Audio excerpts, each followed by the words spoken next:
ત્રિવક્રા કંસના રાજમહેલમાં મહાલયમાં એક પરિચારિકા તરીકે કામ કરતી હતી. રાજાને તથા સર્વ રાજવધુઓને માટે દરરોજ જોઈતા સુગંધી દ્રવ્ય પૂરા પાડવાની એની ફરજ હતી. એની સાથે બીજા અનેક કાર્યકરો હતા. તેમની મદદથી એ વિવિધ પ્રકારની વનસ્પતિ ઉગાડતી, અત્તરો અને સુગંધી તેલો તૈયાર કરાવતી અને રાજકુટુંબને જોઈતા સુગંધી દ્રવ્યો મળી રહે તેવી વ્યવસ્થા કરતી. પોતે ઉગાડેલી વનસ્પતિઓના ઔષધીય ગુણોનું પણ એને ઊંડું જ્ઞાન પ્રાપ્ત કર્યું હતું. એની માતા જીવતી હતી ત્યારે એ પણ આ જ કાર્ય કરતી હતી. મરતા પહેલાં રાજમહાલયના સર્વે વિષયોમાં સર્વસત્તાધીશ પાસેથી એણે પોતાના મૃત્યુ પછી કમરમાંથી વળી ગયેલી અને ખૂંદી બની ગયેલી એવી પોતાની એકની એક પુત્રીને જ આ કામ સોંપવામાં આવશે એવું વચન મેળવી લીધું હતું. ત્રિવક્રા કંઈ જન્મથી જ આવી વિરૂપ નહોતી. એનો એ અંગાંગ ઘાટીલા હતા, પણ 12 વર્ષની વયે એ મરણતોલ માંદગીમાં સપડાઈ ગઈ. એમાંથી સારી થઈ તો ખરી, પણ એ માંદગીને લીધે એના સાંધા જલાઈ ગયા અને એ વિરૂપ અને ખૂંદી બની ગઈ. એ માંદી પડી તે પહેલાં એના લગ્ન દરબારના એક ઉચ્ચ અધિકારી કંસ રાજાના મુખ્ય હસ્તિપાલના પુત્ર અંગારક સાથે થઈ ગયા હતા. પણ માંદગીમાંથી જ્યારે એ સારી થઈ અને ખૂંદી બની ગઈ ત્યારે એ બેડોર અને વિકૃત બની ગયેલી નારીને જોઈને અંગારકને એટલો તો આઘાત લાગ્યો કે એણે એને પોતાની પાસે રાખવાની ના પાડી. ચતુર અને સુંદર તરુણીઓને જે લહાવવા જીવન મળી શકે છે એનાથી પોતાને તો વંચિત જ રહેવું પડે છે એવો અનુભવ થતાં ત્રિવક્રાને પોતાની જાત પર, આખી દુનિયા પર અને બધા દેવો પર ભારે રોષ ઉપજ્યો. પરંતુ સ્વભાવથી જ એ આનંદીને હેતાર હતી એટલે એ રોષ બહુ ટક્યો નહીં. સંધિવાથી અકળાઈ ગયેલા અને વાંકા વળી ગયેલા પગને જેમ તેમ કરીને ઘસડતી એ આખો દિવસ કંઈ ને કંઈ મજાક મસ્કરીની વાતો કરતી. હાથમાં રૂપાની અત્તરની પેટી રાખી રાજમહાલયના ખંડે ખંડમાં ફરી વળતી. બધા એનો ઉપહાસ કરતા, એના વિલક્ષણ અને વિચિત્ર દેખાવની હાંસી ઉડાવતા. કેટલાકને તો એની સામે જ એની વિરૂપતાને ઉદ્દેશીને ગ્રામ્ય ટીકાઓ કરતા, ઘાંટા પાડતા, ગારો દેતા, ઠઠ્ઠા કરતા. બાળકો એની પાછળ પડતા, પાછળ ભમતા. પણ આનંદીને હેતાર સ્વભાવવાળી ત્રિવક્રા પર આ કશાની અસર થતી નહીં. જન્મ સમયે એનું નામ માલિની પાડવામાં આવ્યું હતું, પણ માંદગી આવી ગયા પછી દરેક જણે એને ત્રિવક્રા 3 અંગે વાંકી કહીને બોલાવવા માંડી. એટલે એણે પણ પોતાને માટે એ જ નામ સ્વીકારી લીધું. એ પોતે જ પોતાની વિરૂપતાની હાંસી ઉડાવતી, બીજા એનો ઉપહાસ કરતા ત્યારે એ પોતે પણ એમાં સામેલ થતી અને પોતાની જાતને ઉલ્લેખ બીજાઓ કરતાં પણ વધારે તિરસ્કારથી કરતી. એટલે એ બધાની પ્રિય થઈ પડી હતી. કંસને મજાક મસ્કરી ગમતા નહીં. એ ભાગ્યે જ હસતો. છતાં ત્રિવક્રા જ્યારે પોતાની જાતની પોતે જ ઠેકડી ઉડાવતી ત્યારે તો એ પણ હસી પડતો. પરંતુ આ બાહ્ય વિનોદપરાયણતાની પાછળ જે ગુપ્ત રહસ્ય રહેલું હતું તે તો એ એકલી જ જાણતી હતી. એ જાણતી હતી કે આ ડોક જો વાંકી થઈ ગઈ ન હોત તો પોતાનું મુખ ખરેખર સુંદર લાગત. ખૂંદ ન નીકળી હોત તો એના શરીરની શોભા કંઈ ઓર જ હોત. ઘૂંટણ જળાઈ ગયા ન હોત તો એની ચાલ કેવી મોહક બનત. સુંદરમાં સુંદર રાજકન્યાઓ કરતાં પણ પોતે વધારે દેખાવડી હતી એમ એનું મન સાક્ષી પૂરતું હતું. આ જ એનું ગુપ્ત રહસ્ય હતું અને કોઈના પણ આગળ એ પોતાના એ રહસ્યનો સ્ફોટ કરવા ઈચ્છતી નહોતી.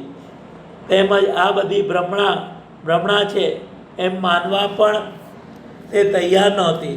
આથી કોઈક આરસી આગળથી એને પસાર થવું પડતું ત્યારે રખેને પોતે સુંદર છે એવી પોતાની માન્યતાને જતી કરવી પડે એવા ભયથી એ આંખો બંધ કરી દેતી અને રાત્રે પથારીમાં પડ્યા તે પોતે કેટલી સુંદર છે તેનો વિચાર કર્યા કરતી.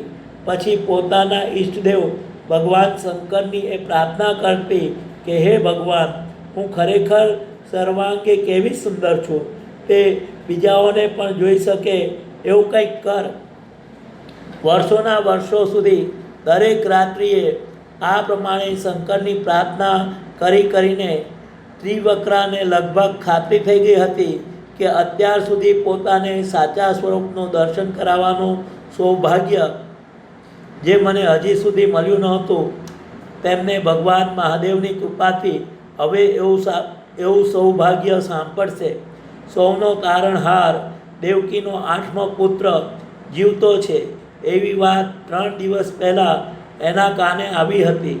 એ સાંભળીને એ આશામાં એ લગભગ ઘેલી બની ગઈ હતી.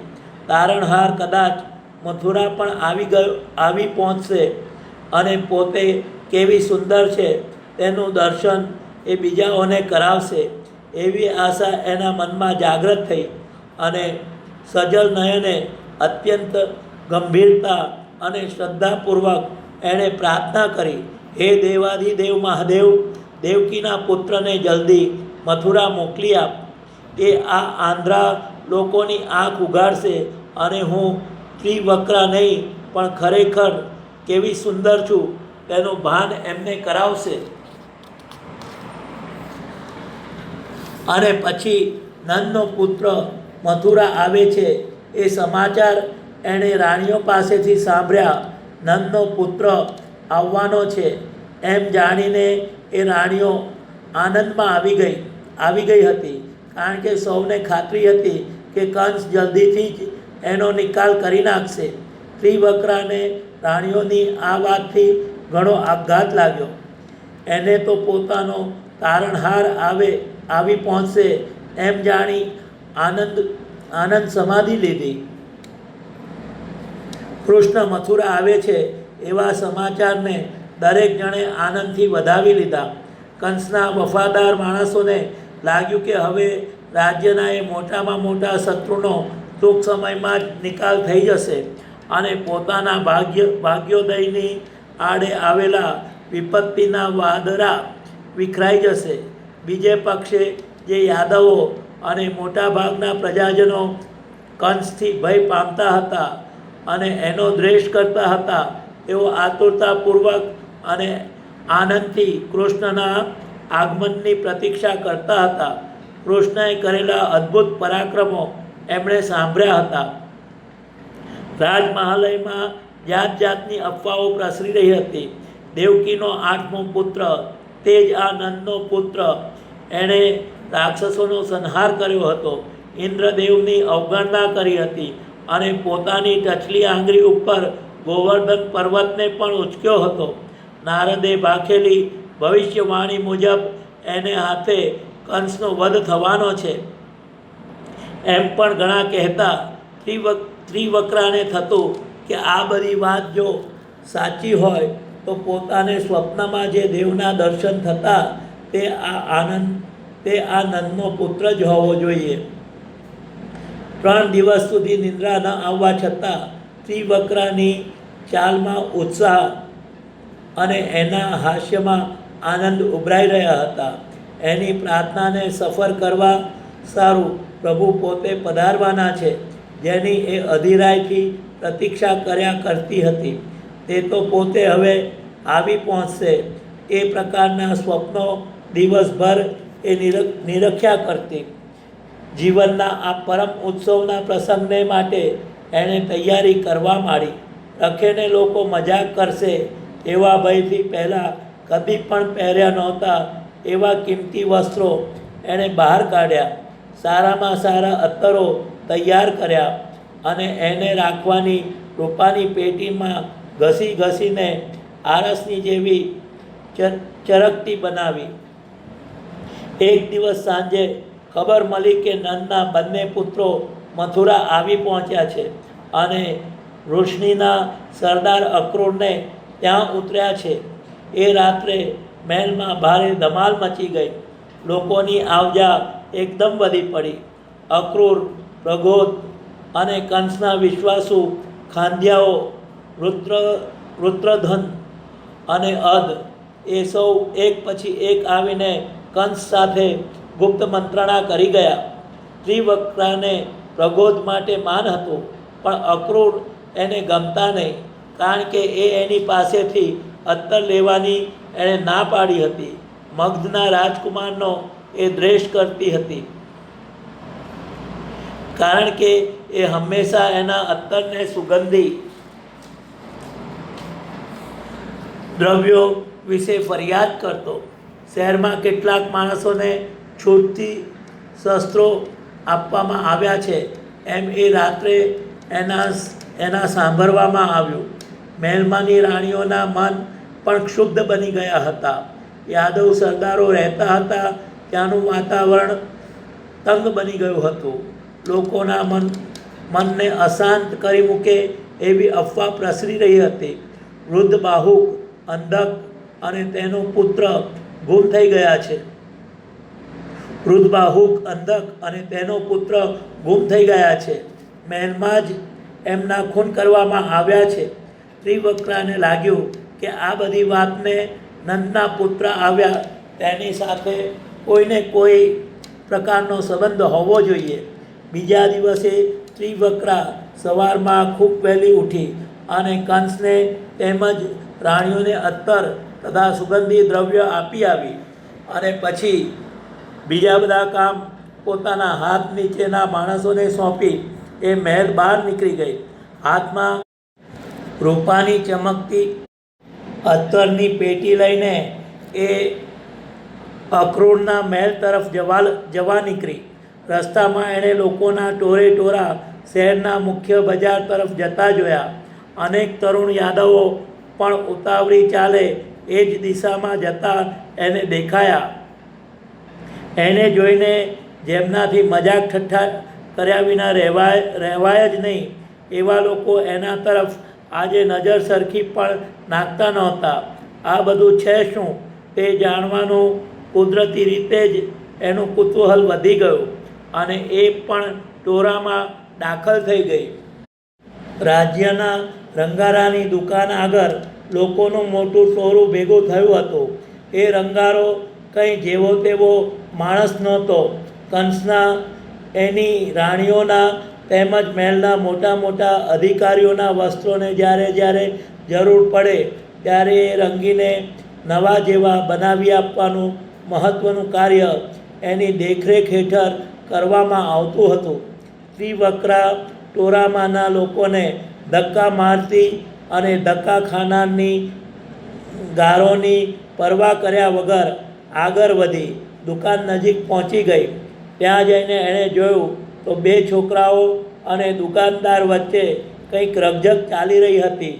છોકરાઓને તાજા રંગેલા કપડાં જોઈતા હતા. રંગારો ખૂબ જ ગુસ્સે થઈને એમને ગારો બાંધતો હતો. ઘનશ્યામ વર્ણના નાના બાળક તરફ હાથ ઉગામીને બરાડો પાડીને એ બોલી ઉઠ્યો. ગામડાના ગમાર, જેને મારવા માટે એણે હાથ ઉગામ્યો હતો, તે છોકરાએ પાછળ ખસી જઈને એનો ઘા ચૂકવ્યો અને પછી પેલા પડછંદ રંગારા પર અણધાર્યા બળથી પ્રહાર કર્યો. પ્રહાર અચૂક નીવડ્યો. બેભાન થઈને રંગારો જમીન પર ઢળી પડ્યો. એક ગુંડાનો આવો પરાભવ થયેલો જોઈ ત્યાં ભેગા થયેલા લોકોને ખૂબ મજા પડી. કેટલાક તરુણોએ તો જમીન પર બેભાન થઈને ઢળી પડેલા એના શરીર પર લાતો પણ મારી. લોકો એને ગારો દેતા હતા. તેમાં ત્રિવક્રાએ સાથ પુરાવ્યો.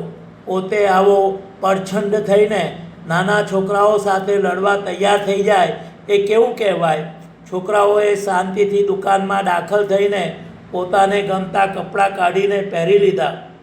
આ છોકરાઓ છે કોણ? ત્રિવક્રાએ બાજુમાં ઊભેલા માણસને પૂછ્યું. ખબર નથી તને? વૃંદાવનના સરદાર નંદના એ પુત્રો છે, એણે જવાબ આપ્યો. ત્રિવક્રાનું હૃદય આનંદથી ઉભરાઈ ગયું. રંગારો એને ગારો કેમ દેતો હતો? એણે પ્રશ્ન કર્યો. પહેરવા માટે સરસ કપડાં છોકરાઓ એની પાસેથી માંગતા હતા. કહેતા હતા કે અમને ધનુર્યજ્ઞમાં હાજરી આપવા સારું કંસે બોલાવ્યા છે અને સારા કપડાં પહેર્યા વિના ત્યાં અમારાથી જવાય સી રીતે? બીજા મનુષ્યએ ખુલાસો કર્યો. છોકરાઓ બહુ સારા દેખાય છે, ત્રિવક્રાએ કહ્યું. કેવા ફક્કડ છે એ છોકરાઓ, એ ગોવારો પણ કેવા ગૌરવપૂર્વક વર્તે છે, પહેલા મનુષ્યએ કહ્યું. એ ગુંડાને પેલાએ બરાબર સ્વાદ ચખાડ્યો. વાહ, શો પ્રહાર કર્યો એણે! એ જ લાગનો હતો. એ પોતાને એ કંસ જ માની બેઠો હતો. રાજા જાણશે તો બહુ ગુસ્સે થશે, ત્રિવક્રાએ કહ્યું. ભલે ને થાય, છોકરાઓ બહુ બહાદુર છે, કોઈના ગુસ્સાની પરવા કરે એવા નથી, બીજા એક જણે કહ્યું. દેવોના જેવા વસ્ત્રો પરિધાન કરીને છોકરાઓ બહાર આવ્યા. મોટા છોકરાએ નીલ રંગના વસ્ત્રો પહેર્યા હતા. સુંદર વાંકડિયા વારવાળા નાના છોકરાએ પીળા રંગના કપડાં પહેર્યા હતા. એને કપડાનો ભારે શોખ હોય એમ લાગતું હતું. પોતાના જૂના ફેંટામાંથી મોરપીંછ કાઢી લઈને નવીન ધારણ કરેલ સોનેરી મુગટમાં ખોસ્યું હતું. છોકરાઓને દુકાનની બહાર આવતા જોઈને લોકોએ હર્ષનાદથી તેમને આવકાર આપ્યો. સામે આવેલી ફૂલની દુકાનમાંથી મારીએ આવીને વિરલ પુષ્પોની માળાઓ એમના આગળ ધરી. આભારપૂર્વક છોકરાઓએ એ માળાઓ સ્વીકારી લીધી. નાના છોકરાએ હેઠથી પીઠ થાબડીને એને ધન્યવાદ આપ્યો. નાના છોકરાને જોઈને ત્રિવક્રા મુગ્ધ બની ગઈ હતી. ત્યાં ઊભા રહેલા સૌ તરફ આનંદથી ચમકતી આંખ એ સૌ જાણે પોતે મિત્ર ગણતો હોય તેમ જોઈ રહ્યો હતો. એના અર્ધ વિકસિત હોઠ ઉપર ફરકી રહેલું સ્મિત જાણે પોતાને માટે જ ન હોય એમ ત્રિવક્રાને લાગ્યું.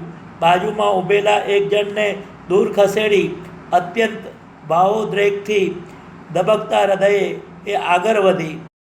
વર્ષોથી હૈયામાં પૂરી રાખેલી આશા ફરશે ખરી? નંદના કુમાર કૃષ્ણ, તમારી પાસે હું આવી છું. પ્રભુ, હું તમારી જ વાટ વર્ષોથી જોતી હતી. અસહાય ભાવ આવેશથી રુદ્ર થઈ ગયેલા કંઠે એણે કહ્યું. કૃષ્ણ સમક્ષ પ્રણિપાત કરવાને મથતી એક ખૂંદી છોકરીની વિચિત્ર અંગભંગીને જોઈને લોકો હસવા લાગ્યા. તું અમારી વાટ જોતી હતી? કૃષ્ણે પૂછ્યું. વાહ, કેવું સરસ! પણ અમે આવવાના છીએ એમ તે જાણ્યું ક્યાંથી? તમે પ્રભુ આવવાના જ છો એ હું જાણતી હતી. એ માટે તો વર્ષો સુધી રોજ રાત્રે પ્રાર્થના કરતી હતી. તમારે માટે અત્તરને સુગંધી દ્રવ્યો પણ લેતી આવી છું. ત્રિવક્રાએ જવાબ દીધો. તું કોણ છે બેન? કૃષ્ણએ પૂછ્યું. મારું નામ ત્રિવક્રા. હું મહેલના માણસો માટે અત્તર અને સુગંધી દ્રવ્યો તૈયાર કરવાનું કામ કરું છું. પણ મારા ઉત્તમ અત્તર અને દ્રવ્યો પ્રભુ ભક્ત તમારે માટે જ રાખ્યા છે, એણે જવાબ આપ્યો. કૃષ્ણના સુંદર ઓઠ પર સ્મિત ફરકી ઉઠ્યું. તે જોઈને ત્રિવક્રાનું હૃદય આનંદથી નાચી ઉઠ્યું. એ સ્મિત પોતાને માટે જ હોય એમ એને લાગ્યું. જેના સ્વપ્નો એ સેવતી હતી તે જ ઈષ્ટદેવ એ હતા એમ એને પ્રતીતિ થઈ. પેટીમાંથી અત્તર કાઢીને એણે કૃષ્ણના હાથ તથા ગાલ પર લગાડ્યું. એના કપાળ પર ચંદન ચોપડ્યું. પછી બલરામને શરીરે પણ એ જ રીતે એણે અત્તર તથા ચંદન લગાડ્યા. બાર સુલભ કુતૂહલથી આ અપરિચિત વાસ લઈને એણે આનંદ પ્રદર્શિત કર્યા. પછી પ્રયત્ન કરીને ત્રિવ્રક્રા કૃષ્ણને પગે પડી, માથું એના ચરણમાં મૂકીને કરુણ સ્વરે બોલી, પ્રભુ પ્રભુ, હું કેટલી બધી કદરૂપી છું, આથી વધારે કંઈ પણ એનાથી બોલી શકાયું નહીં. હૃદયમાં સંગ્રહી રાખેલી આશા ડૂસકા પર ડૂસકા ભરી એ વ્યક્ત કરવા લાગી, તું કદરૂપી નથી. હેતાર માતા જેવું વાત્સલ્ય દર્શાવતા કૃષ્ણએ કહ્યું. એણે નીચા નમીને જમીન પરથી ત્રિવક્રાને ઊભી કરી. બહેન, કોણ કહે છે કે તું સુંદર નથી? તું સુંદર જ છે. સત્તાવાહી સ્વરે એણે કહ્યું.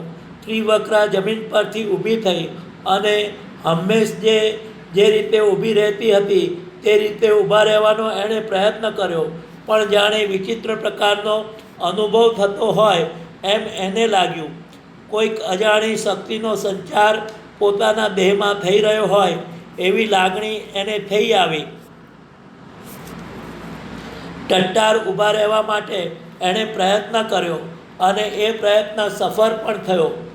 પગો લંબાવી એણે સીધા કરવા પ્રયત્ન કર્યો અને એના રાટા પગ સીધા થઈ ગયા. આ બધું શું બની ગયું એનો એકાએક એને ખ્યાલ આવ્યો. સભ્ય સ્ત્રીની આચાર મર્યાદા એ વિસરી ગઈ અને આનંદથી કૂદવા લાગી. આશ્ચર્યથી આવાક બની ત્યાં ઊભેલા લોકો એને જોઈ રહ્યા.